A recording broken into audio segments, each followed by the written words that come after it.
நண்பர்கள் அனைவருக்கும் வணக்கம். இன்றைக்கி நம்ம பார்க்க போகிற தலைப்பு ட்ரெயின். ஏன் ரயில் பயணம் நமக்கு அவ்வளோ பிடிக்குது? ஒரு சிலர் நினைப்பாங்க, நான் பிடிக்குதுன்னே சொல்லவே இல்லையே, நீயே நினச்சிக்கிறியே அப்படின்றாங்க. நண்பர்களே, உங்களுக்கு ஏன் பிடிக்கலன்றதை நீங்கள் கமெண்ட்டில் சொல்லுங்கள். ரயில் பயணம் நான் என்ன மாதிரி நிறைய பேருக்கு ரயில் பயணம்னா ரொம்ப பிடிக்கும். ஸோ அவங்கக்கிட்ட நான் ஒரு சின்ன டிஸ்கஷன் பண்ண போகிறேன். என்ன மாதிரி உங்களுக்கு சில டவுட் இருக்கும். இந்த ரயில் கண்டுபிடிச்சது யார்? இது ஒரு தனி நபர் முயற்சி இல்லைன்றது மட்டும் உண்மை. சக்கரம் கண்டுபிடிச்ச பிறகு இந்த நாட்டில் வளர்ச்சின்றது ரொம்ப முக்கியமானது. ஏன் உலகத்தில் சக்கரம் தான் ஒரு அற்புதமான கண்டுபிடிப்பு. மனுஷனை ஒரு வேகமாக பயணிக்க வச்சது சக்கரம். அப்புறம் நீராவி இன்ஜின் கண்டுபிடிப்பு. இந்த சக்கரத்தையும் நீராவி இன்ஜினையும் பொருத்தி மனிதர்களை அதில் இழுத்துட்டு போக முடியுமான்னு நினச்ச ஒரு அற்புதமான முயற்சியின் பயன்தான் ட்ரெயின். அதில் பிரான்ஸ், ஸ்காட்லாந்து இந்த நாடுகளுடைய பங்கு ரொம்ப முக்கியமானது.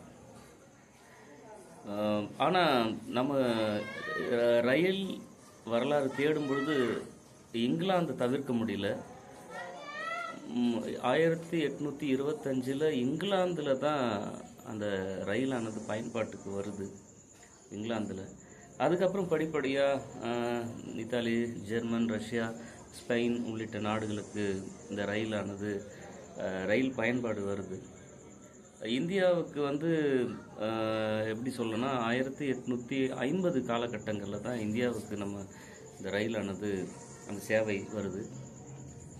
நம்ம எல்லாருக்கும் தெரிஞ்ச அந்த செய்தி, முதல் ரயில் மும்பையிலிருந்து தானே வரை ஒரு சோதனை ஓட்டமாக.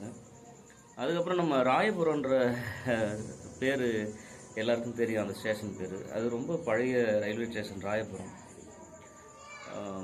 இப்படி இந்த பழமை பேசுகிறோம். ஆனால் இதில் இருக்கக்கூடிய நம்ம இந்த டீட்டெயில்டு தேடுறதை விட, அதாவது டெக்னிக்கலாக இந்த இயரு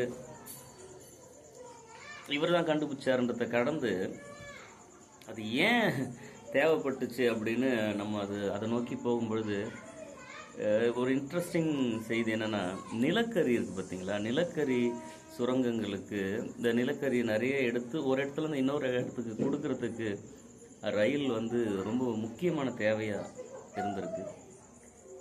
இதில் என்ன செய்தி அப்படின்னா, அந்த நிலக்கரியை இன்ஜினில் போட்டு அந்த நிலக்கரியினுடைய ஒரு ஃபியூல், பெட்ரோல் மாதிரி நிலக்கரி இன்ஜின் ரயில் உங்களுக்கு தெரியும். நிலக்கரியை பயன்படுத்தி அந்த நிலக்கரியை ஒரு இடத்துலேருந்து இன்னொரு இடத்துக்கு கொண்டு போயிருக்காங்கன்றது எவ்வளோ ஒரு முக்கியமான விஷயம் பாருங்கள். சுரங்கங்களுக்கு தேவைப்பட்ட நிலக்கரி சுரங்கங்களுக்காக தேவைப்பட்ட ரயிலை அந்த நிலக்கரியே ஒரு பெட்ரோலாக, அதாவது பெட்ரோலுக்கு மாற்றாக அடுத்த கட்ட வளர்ச்சி தான் நிலக்கரி இன்ஜின்லேருந்து டீசலுக்கு மாறுது. அப்புறம் டீசல்லேருந்து மின்சார ரயில் வரை வந்துடுச்சு. தொடக்கத்தில் ரொம்ப கஷ்டமாக இருந்திருக்குமா. அந்த நிலக்கரி, அதிக நிலக்கரி, அப்புறம் அதிக தண்ணி, இது ரெண்டுமே அந்த இன்ஜினில் போட்டு அதை ஒரு ஹீட் பண்ணி அது ஒரு தன்மைக்கு போய் அதுக்கப்புறம் தான் அது இன்ஜினை வேலை வாங்கினுன்ற சயின்ஸ் எல்லாம் ஒரு பக்கம் இருக்கட்டும். தொடக்கத்தில் ரயிலில் பயணம் பண்ணவங்கள நிறைய பேர் பயம் காட்டியிருக்காங்க. நீ ரயிலில் போனோன்னா உனக்கு உன்னுடைய எலும்புலாம் நொறுங்கிடும், அப்புறம் அந்த வேகத்தில் உன்னுடைய குடல்லாம் வெளியே வந்துடும்ன்ற மாதிரியான பயம்லாம் காட்டியிருக்கிறாங்க. நான் ஒரு பழைய வீடியோ ஒன்று பார்த்தேன். இந்த ரயிலை ஓட்டுறவரை அங்கே ஒருத்தர் ஆடு மாடு மேய்ச்சிட்ருக்காரு. இது வெளிநாட்டில் பார்த்த வீடியோ தான். அது நம்ம நாடு கிடையாது. அந்த ரயில் ஓட்டுறவரை கல் தூக்கிலாம் அடிக்கிறாரு. ஏன்னா அவருடைய கால்நடைகள் அங்கே தான் மேய்ச்சிட்ருக்காரு போல். அது ரயில்வே ட்ராக்லாம் கிராஸ் பண்ணும் போதெல்லாம் அப்போல்லாம் அந்த விபத்து, ஒரு காலகட்டத்தில் ரயில் விபத்துன்றது ரொம்ப அதிகமாகவே இருந்துச்சு. ஏன்னா மக்களுக்கு அதனுடைய வேகத்தை கணிக்க முடியல. அது எங்கேயோ தானே வருதுன்னு சொல்லிட்டு கிராஸ் பண்ணும்போது அடித்து தூக்குற கதைலாம் நமக்கு தெரியும். அதுக்கப்புறம் இந்த இந்த ரயில்வேக்கான பாதை இருக்கு பாருங்களா, அது ரொம்ப ஆர்வமாக இருக்குது அதை கேட்கும் பொழுது. அரசர்கள்லாம் செல்வாங்க பார்த்தீங்க, போவாங்கல்ல, அரசர்கள் செல்லக்கூடிய பாதையை வந்து ராஜபாட்டைன்னு சொல்லுவாங்க. முக்கியமான சாலைகள். இந்த இங்கிலாந்து மக்களுடைய இந்த இங்கிலாந்து டிசைட் பண்ணுவதான் நமக்கு ட்ரெயினே கிடச்சதுன்றது ஒரு முக்கியமான செய்தி. இங்கிலாந்துலேருந்து கொண்டு வரப்பட்ட இன்ஜின்லாம் தான் நமக்கு பயன்பட்டுருக்கு. இங்கிலாந்துக்காரங்க தான், அது என்னமோ தெரியல, இலக்கிய காலகட்டத்தில் நம்ம ரொம்ப ஸ்ட்ராங்காக இருந்திருக்கிறோம். இரும்பு பயன்பாடு கூட 5000 வருஷத்துக்கு முன்னாடி நம்ம தான் பயன்படுத்தியிருக்கின்ற அந்த செய்திலாம் நமக்கு கிடைக்குது. ஆனால் ரயில் பொறுத்தவரைக்கும் இங்கிலாந்துக்காரங்க, ஸ்காட்லாந்து, அப்புறம் ஃப்ரான்ஸ், இவங்களுடைய ஒரு கூட்டு முயற்சின்னு சொல்லலாம், கிடச்சிருச்சு. சரி, ஏன் நம்ம மேலே அவ்வளோ ஒரு கரிசனம் அவங்களுக்கு?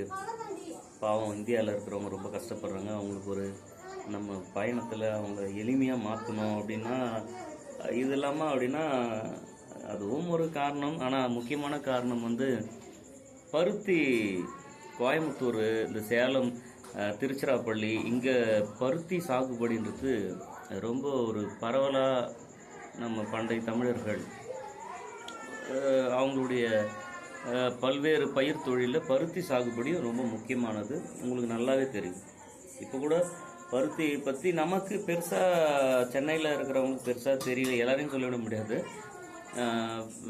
இப்போ சாதாரணமாக ஒரு துணி கடைக்கு போகிறோம், ஒரு துணியை வாங்கி போடுறோம். ஆனால் இதுக்கு பின்னாடி இருக்கக்கூடிய இந்த நெசவு அறிவியல்ன்றது நமக்கு பெருசாக ஒன்றும் வந்து சேரலையா, இல்லை அதை கவனிக்கலையான்னு தெரியல. அப்போது யோசிச்சு பாருங்களேன், அப்போ அந்த பருத்தியினுடைய தேவை கிழக்கு ஈஸ்ட் இந்தியா கம்பெனிக்கெலாம் நிறைய தேவைப்பட்டிருக்கு. அப்போ கோயம்புத்தூர்லேருந்து, சேலத்திலேருந்து, திருச்சிராப்பள்ளியிலேருந்து சென்னை நோக்கி இந்த ஈஸ்ட் இந்தியா கம்பெனிக்கு இந்த பருத்தி தேவை வரும்பொழுது மழை நேரங்களில் அந்த பருத்தியை அவங்க கொண்டு அந்த மாட்டு வண்டிங்களை கொண்டு வரும்பொழுது அவங்க நிறைய சிக்கல் இருந்தது. அப்போ இது அடுத்த கட்ட நகர்வு நோக்கி சில முக்கியமான இடங்கள்லாம் சூஸ் பண்ணுறாங்க. நம்ம அந்த வாலாஜாபாத், ஆற்காடு, இந்த சாலைகள் இதெல்லாம் முதல் நம்ம சென்னைக்கு அருகாமையில் இருக்கக்கூடிய இந்த ரயில்வே ஸ்டேஷனாக அந்த ராயபுரம், இங்கேருந்து சோதனை ஓட்டமாக ராயபுரம், வாலாஜாபாத், ஆற்காடு, இந்த வழிகளை தேர்வு செய்கிறாங்க. இந்த இடத்த பயன்படுத்துகிறாங்க, சோதனை ஓட்டலாம் விட்டுறாங்க. அப்புறம் நாளடைவில் பயணி போகக்கூடிய அளவுக்கு மாறிடுது. கிட்டத்தட்ட ஒரு 175 வருஷம் ரயிலுக்கும் நமக்குமான ஒரு பயணம். ரயில் பயணம்ன்றது நமக்கு ஒரு 175 வருஷம். அது சரியாக சொன்னோன்னா ஒரு 5-6 தலைமுறைன்னு எடுத்துக்கலாம். அதில் ஒரு தலைமுறையில் மகாத்மா காந்தி அவர்கள் போன ரயில் பற்றி தெரியும், அது ஃபஸ்ட் கிளாஸ் பிரச்சனை பற்றி தெரியும். அப்புறம் அவர் அங்கேருந்து கீழே தள்ளிவிடப்பட்டு, அப்படின்னா இந்திய சுதந்திர போராட்டத்துக்கு காரணம் ரயில் அப்படின்றது கூட ஒரு முக்கியமான செய்தி. அப்போது அந்த கம்ஃபர்ட் ஜோன் இல்லை, இந்த ரயிலில் போகிற பயணம், மலை ரயில் வந்து இன்னும் அழகு. உங்களுக்கு இந்த டார்ஜிலிங் வந்து ரயில் சொல்கிறாங்க. டார்ஜிலிங் அந்த கல்கா ரயில்வே ஸ்டேஷன்லேருந்து, கல்கான்னு நினைக்கிறேன் அந்த ஸ்டேஷனுக்கு நீங்கள் தேடி பாருங்கள். அதாவது நீங்கள் கீழே இருந்து டார்ஜிலிங் உயரமான அந்த மலை பகுதி போகக்கூடிய அந்த ரயில்ன்றது அது எவ்வளோ ஒரு கடின உழைப்புக்கு அப்புறம் அது உருவாகி இருக்குன்னு நினச்சாலே பிரமிப்பாக இருக்குது. அதுவும் சில பருவநிலையில் நீங்கள் அந்த டார்ஜிலிங் ரயிலில் போகும்பொழுது அந்த வெண்பனி, ஸ்னோலாம் கடந்து நீங்கள் அந்த ரயிலில் பயணம், டாய் ட்ரெயின் மாதிரி இருக்கும். அது ஒரு நல்ல ஒரு மகிழ்ச்சியான ஒரு பயணமாக உங்களுக்கு இருக்கும். ஆனால் நான் அதில் போனதில்லை.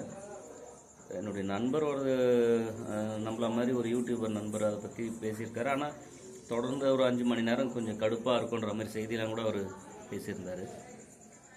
அப்புறம் அழகான இந்த பாலங்களை கடந்து போகும்போது அது நம்ம அந்த ரயிலேருந்து எட்டி பார்க்குற அந்த காட்சி, அந்த ஜன்னல் ஓரத்தில். அப்புறம் தனுஷ்கோடி ரயில் உங்களுக்கு தெரியும். ஒரு ரயிலே வந்து ஒரு பெரிய புயலில் தனுஷ்கோடியில் அந்த கடலோடு போன செய்தியெல்லாம் நமக்கு தெரியும். இப்போது கும்பமேளான்ற அந்த ஒரு சமயம் சார்ந்த ஒரு நம்பிக்கை, நம்ம அந்த நம்பிக்கையெல்லாம் நம்ம குறை சொல்ல. திரிவேணின்றாங்க, அதாவது கங்கா யமுனா சரஸ்வதி கலக்கும் இடத்துல ஒரு குறிப்பிட்ட ஒரு பல ஆண்டு கழித்து வரக்கூடிய ஒரு பெரிய விழா அது, கும்பமேளா. நம்ம அத்திவரதெல்லாம் சொல்கிறாங்க பற்றியில், காஞ்சிபுரத்தில் 40 வருஷத்துக்கு ஒரு முறை அந்த ஒரு விசேஷம் அப்படின்னு. அதுபோல் இது ஒரு 100 வருஷத்துக்கு மேலே ஏதோ ஒரு நாள் சொல்கிறாங்க. அந்த குறிப்பிட்ட நாளில் அந்த தண்ணியில் குளிக்கிறது ஒரு பாவம் விமோச்சனமாக அப்படின்னு அவங்க நம்பிக்கை. நம்ம அது உள்ளே போக வேணாம், இந்த நம்பிக்கை உள்ளே நம்ம போக வேணாம், அது அவங்க நம்பிக்கை. ஆனால் அங்கு ஏற்படக்கூடிய அந்த கூட்ட நெரிசல், உயிர் சேதம், இதெல்லாம் நம்ம பேச வேண்டிய தலைப்பில். ஏசி பெட்டியில் உட்காந்துட்ருக்காங்க, அந்த ஜென்ரல் கம்பார்ட்மெண்ட்டில் கூட்டத்தை வந்து அவங்கள அந்த ஜென்ரல் கம்பார்ட்மெண்ட்டுக்கு வர்றவங்களுக்கு என்னடா இது ஒரு எரிச்சலாக இருக்குதுன்னு சொல்லிட்டு ஏசி கம்பார்ட்மெண்ட்டை உடைக்கக்கூடிய காட்சியில் நம்மளால் பார்க்க முடியும். இங்கிலாந்துக்கும் நமக்குமான அந்த வித்தியாசம், இங்கிலாந்து தான் நமக்கு ரயில் வந்து கொண்டு வராங்க, கொடுக்குறாங்க. அதுக்கு காரணம் அவங்க அந்த பிஸ்னஸ் பண்ணுறதுக்கு எடுத்துகிட்டு வராங்க அப்படின்னு நம்ம எடுத்துக்கலாம். அது செகண்டரியாக வந்து பயணிகளாக அதில் பயணம் பண்ணிகிட்ருக்காங்க. அது ஒரு கமர்ஷியலாக எல்லாரும் பயன்படுத்துகிற மாதிரி ரயில் வந்துடுச்சு. அப்போது நமக்கும் இங்கிலாந்துக்குமான அந்த வித்தியாசம் 25 வருஷத்துக்கு முன்னாடி அவங்க பயன்படுத்திட்டாங்க, அதுக்கப்புறம் தான் நம்ம பயன்படுத்துகிறோம். நீங்கள் நல்லா யோசிச்சு பாருங்கள், ஒரு 25 வருஷன்றது நம்ம ஒரு 5 ஆண்டு ஆட்சி காலம் மாதிரி வச்சுங்களேன். அப்போ ஒரு 1 2 3 4 5 25 கிட்டத்தட்ட ஒரு 5 தொடர்ச்சியாக ஒரு ஆட்சியாளர் தொடர்ச்சியாக 5 முறை வெற்றி பெற்றால் அந்த நாட்டுக்கு அவங்க என்னெல்லாம் செய்யலான்ற மாதிரியான ஒரு கான்செப்டில் நம்ம இதை நம்ம பார்த்தா, இங்கிலாந்தில் ட்ரெயின் எப்படி இருக்குது, இப்போது 25 வருஷம் கழித்து நமக்கு அந்த ரயில் எப்படி இருக்குது, நம்ம சரியாக தான் போயிட்டுருக்கோமா அப்படின்னு யோசித்து பார்த்தா இந்த அமைதி எல்லாருக்கும் வரும்னு உங்களுக்கு தெரியும். ஏன்னா ஒரு 2 வீலர் ட்ரிபிள்ஸ் போனால் நம்மளை பிடிக்கிறாங்கல்ல, எவ்வளோ நமக்கு பாடம்லாம் எடுக்கிறாங்க, தப்புன்னு நம்மளுக்கு எவ்வளோ விஷயங்கள் சொல்லித்தராங்க. அப்புறம் எப்படிங்க ஜென்ரல் கம்பார்ட்மெண்ட்டில்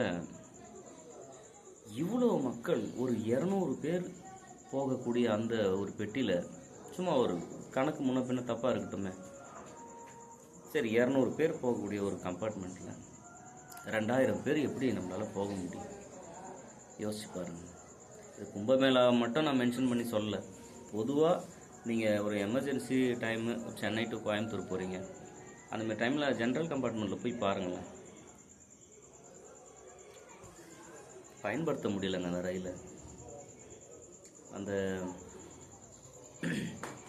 நார்த்து பீப்புள் மட்டும் என்ன, அதாவது வட மாநில ஆட்கள் மட்டும் நான் குறை சொல்ல விரும்பல, யார் இருந்தாலும் அந்த ரயில் சரியாக அந்த பயன்பாடுன்றது சரியாக மக்களுக்கு போய் சேரலை. அது விழிப்புணர்வு இல்லைன்னு சொல்லலாமா, இல்லை போதிய ரயில் இல்லைன்னு சொல்லலாமா? ஏன்னா நான் இப்போது மலேசியாவில் நான் ஒரு ரயிலில் போகும்போது அவங்க குறிப்பிட்ட சீட்டுக்கு மட்டும்தான் இருக்குது, அந்த சீட்டுக்கு மட்டும்தான் டிக்கெட் அவைலபிள். அப்படி நீங்கள் அந்த இல்லை நான் நின்றுட்டே போவேன்னு சொன்னீங்கன்னா அவங்க டிக்கெட் தர மாட்டாங்க. எங்கே பக்கத்தில் ஒரு 2.5 மணி நேரம் விமானத்தில் பயணம் பண்ணிங்கன்னா மலேசியா வந்துடும். மலேசியாவில் இந்த விஷயத்தை நான் பேசிகிட்ருக்கேன். தாய்லாந்தில் ட்ரெயின் ஃபெசிலிட்டி அருமையாக இருக்குது அப்படின்னு அவங்க சொல்கிறாங்க. நான் ட்ரெயினில் போகல, ஆனால் பஸ்ஸில் போனேன். பஸ்ஸில் எங்கேயும் ஆரன்லாம் அடிக்கலை. இந்தியாவில் அதுக்காக எல்லாருமே தப்பு அப்படின்னு நான் சொல்ல வரல. நம்ம சரியான பாதையில் போகிறோம், வளர்ந்துட்டுருக்கோம். நம்ம மக்கள் எல்லாம் நிறைய சிந்திக்க ஆரம்பிச்சிட்டாங்க, நிறைய கண்டுபிடிக்கிறாங்க. அதே நேரத்தில் அந்த கூட்டம் இந்த மாதிரி விஷயங்களை எப்போ மக்களுக்கு ஒரு ஒரு விழிப்புணர்வு வரப்போகுதுன்னு தெரியல. அந்த ஜென்ரல் கம்பார்ட்மெண்ட்டில் அவ்வளோ பேர் அப்படியே ஒரே ஒரு சேருக்கு வந்து 100 பேர் சண்டை போட்டுக்கிறாங்க ஒரு சீட்டுக்கு. அப்புறம் டிடிஆர் பற்றி நான் குறை சொல்ல விரும்பலை. எல்லா டிடிஆரும் கேட்டவங்களான்னு கேட்டால் எல்லாரும்லாம் இல்லை. சிலர் இதன் மூலியமாக பணம் பார்க்குறாங்க. இந்த ஸ்லீப்பர் கோச்சு ஆல்ரெடி புக் பண்ணுவேன், சந்தோஷமாக அவங்க போகிறாங்க. சிலர் ஓப்பன் டிக்கெட் எடுத்துகிட்டு ஸ்லீப்பர் உள்ள போகிறாங்க. அதுக்கப்புறம் ஏதோ ஒரு அக்ரிமெண்ட் டிடிஆருக்கும் இந்த பயணிக்கும் ஏதோ ஒரு புரிதல் வருது. ஒரு குறிப்பிட்ட தொகை இந்த டிடிஆருக்கு கொடுக்குறாரு. அதுக்கப்புறம் அவர் சீட்டை காட்டுறாருன்னு வைங்களேன். இது வெளிப்படையாக தெரியுது. இதுக்கு பின்னாடி இருக்கக்கூடிய ஏதோ ஒரு தனிநபர் ஒரு கையாடலா, இல்லை இதை தெரிஞ்சு கண்டுக்காமல் விட்டுறாங்களா அப்படின்னு எனக்கு அந்த மாதிரியான ஒரு அரசியலை பேச விரும்பலை. நான் நமக்காக நம்ம என்ன யோசிக்கணும் அப்படின்னு சொன்னால், இந்த கூட்ட நெரிசல்களை தவிர்த்து ஒரு சாதாரண பயணம், ரொம்ப லக்ஸுரிலாம் நம்ம கேட்கல. எப்போ நான் காசு கொடுத்து 200 கொடுத்து நான் ஜென்ரல் கம்பார்ட்மெண்ட்டில் ஒரு டிக்கெட் எடுக்கிறேன். நான் தூங்கிட்டு போக வேணாம், சாதாரணமாக உட்காந்துட்டு போனால் போதும் அப்படின்னு ஒரு டிக்கெட்டு எல்லோரும் அதை நினச்சி தான் போய் வாங்குகிறோம். அங்கே என்ன ரியாலிட்டின்னா, நீங்கள் நின்றுட்டு கூட போக முடியாத மாதிரியான ஒரு சூழல் இருக்குது. இப்போ இதுக்கு நம்ம என்ன பேசிக்க போகிறோம்? நம்ம இந்தியாவை நீங்கள் சும்மா இந்தியாவை குறை சொல்லாதீங்க, இந்தியா எல்லாமே சரியாக இருக்குது, பக்காவாக இருக்குது, இந்த ரயில்வே திட்டத்தில் மட்டும் கொஞ்சம் வளர்ச்சி நோக்கி போயிட்டுருக்கோம், நமக்கெலாம் என்ன சொல்கிறது, நமக்கு ஃபாரினருக்கெலாம் எப்பயோட ரயில் வசதி கிடச்சிச்சு, அதனால் அவங்க இந்த மாதிரியான ஒரு லக்ஸுரி லைஃப் அனுபவிக்கிறாங்க, நம்ம ரொம்ப லேட்டராக தானே நமக்கு கிடைச்சிதுன்னு சொல்ல போகிறாங்களா?